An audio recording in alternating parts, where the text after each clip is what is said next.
जय श्री हरिभक्त। तो स्वागत है आपका हमारे चैनल आत्मा के सफर में। देखिए, स्वयं नारद जी जैसे इतने बड़े भक्त, इतने बड़े नारायण भगवान के परम भक्त, वे खुद स्वयं समझ नहीं पाए, इस चीज के बारे में अवगत नहीं हो पाए। तो इस चीज का मैं चिंतन बार बार करता हूँ तो ऐसा लगता है कि आप और हम में क्या काबिलियत है। कोई काबिलियत नहीं इस चीज के बारे में जानने की। इसलिए कहा जाता है कि इस चीज से थोड़ा आप सतर्क रहे और सावधान रहे। अब कैसे? मैं जिस चीज के बारे में बता रहा हूँ, मैं आपको तो इनकी छोटी सी एक कथा है, उससे आपको स्मरण दिलाने के बारे में, स्मरण आपकी स्मृति में आ जाए तो आप बहुत सचेत है। देखिए, थोड़ा सा ध्यान से सुने। जो चीज मैं आपको बताने जा रहा हूँ, शायद आज के बाद आप थोड़ा इसमें सावधानी रखें। क्या हुआ? महाभारत काल चल रहा था और इधर नारद जी सभी तरफ यानी त्रिलोकों में भ्रमण कर रहे थे, इधर उधर नारायण नारायण करते हुए, भजन गाते हुए। तो वे पृथ्वी की तरफ उनकी नजर गई, देख रहे थे कि कोई बच्चा अपनी माँ की गोद में रो रहा था। किसी दूसरे घर में देखा तो पति पत्नी लड़ रहे थे। कोई बुजुर्ग माता पिता की सेवा कर रहा था, उनका पुत्र। इस प्रकार से देख रहे थे और कोई कभी शोर शराबा, कभी किधर क्या इतना। तो ये देख के उनके भीतर एक प्रश्न उठ पड़ा कि ये भगवान की लीला बहुत गजब है। ये माया बहुत अन्यत्र अलग अलग जगहों पे विभिन्न प्रकार की देखने को मिल रही है। आखिरकार इस माया का स्वरूप क्या है ना? कि हाहाकार मचा हुआ है पृथ्वी पर, फिर भी देखिए किस प्रकार से रह रहे हैं। तो ये ही सवाल उनके मन में उमड़ पड़ा कि कैसे कलयुग में इन लोगों का उद्धार होगा कैसे।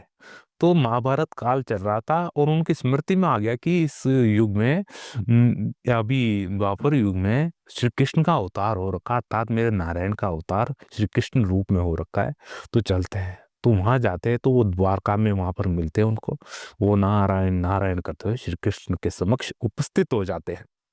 अब देखिए, तो श्री कृष्ण भगवान खड़े हो जाते हैं। आइए आइए नारद जी, आइए, आपका स्वागत है। आपका बहुत अच्छा हुआ, सही समय पे उपस्थित हुए। आइए बैठिए। तो जैसे साधु ऋषि की आओ भगत की जाती, उनका स्वागत किया जाता, उसी प्रकार के स्वागत करके। तो नारद जी के मन में जो प्रश्न था उन्होंने पूछ ही लिया कि प्रभु, कि आपकी ये माया का स्वरूप आखिरकार है क्या? मैं स्वयं समझ नहीं पाया हूँ। इतनी हाहाकार मची हुई है चारों तरफ, कोई क्या कर रहा है, कोई क्या कर रहा है। तो ये आखिरकार कैसे इसके वो व्यवस्थित करते हैं आप, और ये माया है क्या? तो ऐसे बातों में लगने के पश्चात तो श्री कृष्ण भगवान बोलते हैं, आओ नारद जी, आओ थोड़ा बाहर चलते हैं, घूमने चलते हैं। तो ऐसे घूमते हुए बातों ही बातों में तो वो बताने लगते हैं। बातें बातें करते रहते हैं तो उनको थोड़ा महल से थोड़ा दूर चले जाते हैं, जंगलों की तरफ। तो श्री कृष्ण भगवान नारद जी से बोलते हैं, नारद जी, कि मुझको थोड़ा प्यास लग रही है, मेरे कंठ सूख रहे हैं, आप थोड़ी पानी की व्यवस्था कीजिए कैसे भी। कि भगवान, आपने तो बहुत बड़ी सेवा दे दी, अब यहीं दे रही है, मैं थोड़ा जल्द लेके आता हूँ दौड़ा दौड़ा। तो नारद जी चले जाते हैं जंगलों की तरफ। इधर इधर उधर दौड़ते दौड़ते, जल की व्यवस्था हो ही नहीं रही थी, इतने घने जंगल में पहुंच गए थे, बहुत आगे चले गए थे वे। तो थोड़ा दूर चलने के पश्चात उनको एक छोटा सा कस्बा यानी गांव दिखाई देता है, जहाँ छोटी छोटी झोपड़ियां बनी रहती है। तो एक झोपड़ी में वे खटखटाते हैं ऐसे कि कोई है क्या, हमें प्यास लग रही है, थोड़ा हमारी जल की व्यवस्था कीजिए। तो अंदर से एक सुंदर कन्या दरवाजा खोलती है। क्या हुआ? अंदर से एक सुंदर कन्या दरवाजा खोलती है और उसी समय उस कन्या को देखने के पश्चात नारद जी के होश उड़ जाते हैं। नारद जी चक्काचौंध हो जाते हैं उसकी सुंदरता पे कि नहीं भाई, ये तो मैंने ऐसी कन्या ना तो स्वर्गलोक में देखी, ना तो इंद्र जी के पास देखी, ना और कहीं किसी और स्थान पे इतनी सुंदर इस कन्या। तो वो प्यार जल के बारे में भूल जाते हो उसी क्षण कि नहीं, ये सुंदर कन्या से मैं ही विवाह करूंगा, कैसे भी करके, कि विवाह तो मैं ही करूंगा अब। तो ये मन बहुत ही विकलता से उठ पड़ता है उनकी सुंदरता से। सुंदरता को देखने के पश्चात उनकी बुद्धि भ्रमित हो जाती है एक प्रकार से। तो तो वो उनके पिताजी, पूजनीय पिताजी उनके पीछे ही बैठे रहते उस कन्या के पीछे। तो उनका अंदर स्वागत करते हैं और उनकी आओ भगत करते हैं, और वो सबसे पहले प्रश्न यही पूछते हैं कि ये सुंदर कन्या किसकी है, आपकी पुत्री है क्या? कि हाँ ये मेरी पुत्री है। कहीं वर देखा है क्या? नहीं, ऐसी कुछ नहीं बात, ऐसी कोई नहीं, नहीं अभी देखना प्रारंभ नहीं किया है, नहीं इस कन्या से मैं ही विवाह करना चाहता हूँ। नारद जी पूछते हैं कि अहो भाग्य हमारे, आप जैसे साधु तपस्वी इस समय मिलना बहुत दुर्लभ है। तो ऐसे करके ये विवाह की बात पक्की कर लेते हैं। अब देखिए ऐसी स्मृति होती है कि इसमें वे जो मुख्य बात है वे भूल जाते हैं। अब ये करते हुए, अब वो देखिए नारद जी उस कन्या से विवाह करते हैं धूमधाम से, फिर अपनी गृहस्थी जीते हुए, गृहस्थी जीते हैं। उनके 2 या 3 पुत्र होते हैं, पुत्र पुत्रियां हो जाती है। तो ऐसे अच्छी गृहस्थी चलती है वे ना। अब देखिए क्या होता है कि ये करते करते हुए उनको लगभग लगभग 12 वर्ष हो जाते हैं, उनके बच्चे बड़े हो जाते हैं। और इस बात को अर्थात भगवान श्री कृष्ण ने उनको जल लाने के लिए भेजा था, लेकिन वो इस बात से अवगत नहीं रहते हैं, भूल जाते हैं इस बात। अब इस बात को हो जाते हैं 12 वर्ष। क्या होता है, एक दिन आता है, एक दिन आता है कि उस गांव में जहाँ पर वे रहते थे, तो बहुत भयंकर वर्षा होती है और बहुत भयंकर बाढ़ आती है। उस बाढ़ में नारद जी के वो 3 पुत्र पुत्रियां बाढ़ में, और उनकी पत्नी धर्म पत्नी, वे बाढ़ में बह जाते हैं, बह जाते हैं। अब देखिए उनको जैसे ही पता चलता है कि बाढ़ में बह गए और उनके आंखों के सामने उनकी मृत्यु हो चुकी है, पानी में बह के चल, तो वो बहुत ही चिल्लाते हैं और बहुत ही रोते हैं, बहुत ही हृदय भाव से। अरे भगवान, हे नारायण, मेरे मुझसे क्या हो गई, ऐसा बड़ा अपराध क्या हो गया कि मेरे बच्चे बच्ची, मेरी धर्म पत्नी मेरे आंखों के सामने मर गए। ऐसे वो नीचे घुटनों के बल गर्दन नीचे झुकाए, ऐसे बहुत ही यानी आत्म भाव से रोने लग जाते हैं। तभी एक पीछे से उनके हाथ आता है, नारद जी क्या हुआ, आपको जल पीने, जल लाने भेजा था, तो आप कहाँ ठहर गए? देखिए, अब देखिए उनके समक्ष जो 12 वर्ष बीते थे उनके श्री कृष्ण जी के लिए वो केवल पल भर मात्र था। अर्थात नारद जी ने स्वयं श्री कृष्ण को हाथ जोड़ा, हे प्रभु मुझे क्षमा कीजिए, मैं आपकी माया में भूला बिसरा बैठा था और आपको मैं बिल्कुल भूला बैठा था।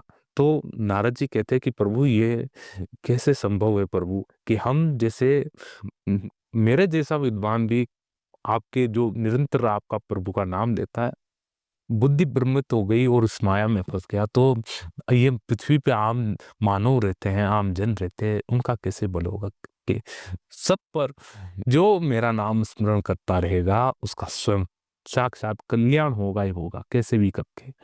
तो ये चीज आपको समझनी है आवश्यक रूप से, उस सावधानी से। देखिए कहने का तात्पर्य यह है, अंतिम स्वरूप में अगर आप अपने को बिठा लेते हैं, अंतिम समय में जाके देखिए आपका अंतिम समय किस स्थिति में हो सकता है, क्या हो सकता है, कुछ भी पता नहीं। क्या अंतिम अवसर पर आपके मुख्य जन, आपके संगत आपके साथ रहेंगे? क्या आप उनके पास बैठोगे, या फिर कोई ऐसा स्थान मिल जाएगा, एक ऐसी अलग जगह चले जाओगे जहां पर आपका कोई अता पता ठिकाना कुछ नहीं? तो इस चीज को मुख्य रूप से याद रखे कि ये जो संसार है प्रभु के द्वारा रचित है ना, कि प्रभु के द्वारा रचित है। अलग अलग चीजें यहाँ पर देखने को मिलती है, अलग अलग प्रेम करने के लिए, धर्म पत्नी, पिता पुत्र माँ सब मिलता है यहाँ। लेकिन इनको सहज कर्तव्य मानकर आप अपना ईमानदारी से कर्तव्य करते हुए अपना कर्तव्य का पालन करें, अपनी जिम्मेदारी को बहुत बहुत ही अच्छे तरह से निभाए ईमानदारी पूर्वक। और स्मरण रखे कि जो चीज प्रभु ने रचित की है वो प्रभु कभी भी मिटा सकते हैं। और लेकिन प्रभु स्वयं सत्ता, सत्ता जिसकी बनाई हुई है उसको आप ध्यान रखें, हमेशा दिमाग में रहनी चाहिए बात, स्मृति में रहनी चाहिए कि हे नाथ मैं आपको कभी भूलूं नहीं, हे नाथ मैं आपको कभी भूलूं नहीं। ये स्मृति में आपके हमेशा बात रहनी चाहिए। तो इस चीज को आप आवश्यक रूप से ध्यान रखें। माया है, माया का स्वरूप बहुत विकराल है, इसको समझ पाना और जान पाना थोड़ा आप और हमारे लिए बहुत मुश्किल है, इस चीज का आप ध्यान रखें। इसलिए कहा जाता है कि प्रभु का नाम हमेशा मुख पर, ज़ुबान पर, अपने मस्तिष्क में उनका स्वरूप रखें, निरंतरता से उनके चरणों का ध्यान करते रहें कैसे भी, तो आपका कल्याण निसंदेह बिल्कुल सहजता से हो जाएगा। इसलिए आप इस चीज़ के बारे में क्या कहते हैं? माया और स्वरूप बहुत विकराल है, और इसके बारे में मैं आपको कुछ छोटी-सी कथा के माध्यम से समझा सका हूँ तो, और कोई त्रुटि हुई हो तो क्षमा ज़रूर करें। देखिए, आपको केवल एक यही चीज़ है, इसको यानी इससे थोड़ा अवगत कराने के लिए, यानी सचेत होने के लिए, सचेत होना यानी जागृत, ये निद्रा का समय है। निद्रा किसको कहा गया है? ये निद्रा चल रही है एक प्रकार से। ये बहुत अगाढ़ निद्रा है, बहुत लंबे अवसर तक। जब टूटती कैसे? मृत्यु पश्चात। मृत्यु पश्चात सब ब्रह्म टूट जाता है, मनुष्य का सब ब्रह्म टूटता है। ब्रह्म कैसा? कि जो आपने अपना बना बैठे हैं, सब ये मेरा है, ये मुझको इतने 1 साल के अंदर ये इतना रुपया कमाना है, 1 साल में मुझको इतने बड़ी काम करने हैं, 2 साल तक मुझको ये करना है, बच्चे का विवाह, ये बहुत बड़ा राजमहल बना रखा है मस्तिष्क में, तो ये कभी भी इसका विध्वंस हो सकता है। तो इसके बारे में थोड़ा आप सचेत रहें और निरंतरता से प्रभु की स्मृति का ध्यान रखें। ये कभी भी विध्वंस हो सकता है इस महल का।